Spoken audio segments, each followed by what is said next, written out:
I'll give you one more value. It's kind of community and cooperation. This is really central, but I think it's misused by some kind of more centrist Democratic politicians, to be honest.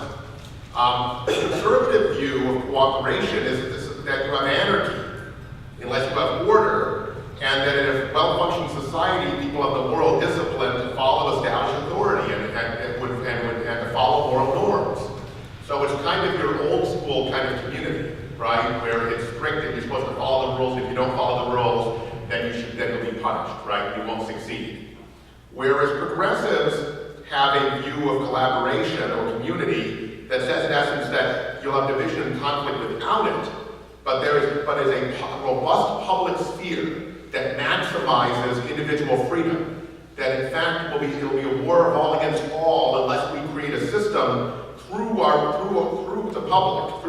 public sphere where we can work out our differences and have create a community of interest that allows the most people possible to prosper.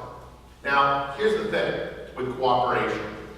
A lot of Democrats, because it polls well, will say, I want to have bipartisan cooperation. And you're seeing that now. Right now you're seeing press releases from Democrats saying, I'm going to have bipartisan cooperation with the new majority. Well, here's the problem. Conservative ideology is one based on no cooperation. And it's not a matter of both sides being equally guilty. In fact, there's really good polling research on this, that if you ask Democrats nationally, and most Democrats are progressives in terms of issues, but if you ask them, would you prefer a leader who will not compromise on his principles, his or her principles, no matter what?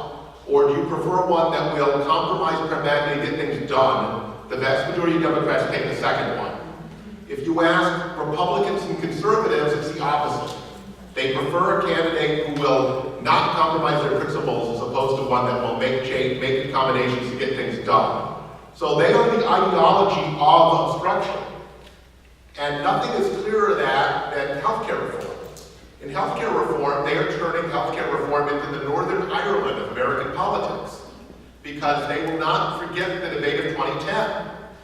And they will do anything to undermine it. They will use every tactic possible to undermine it.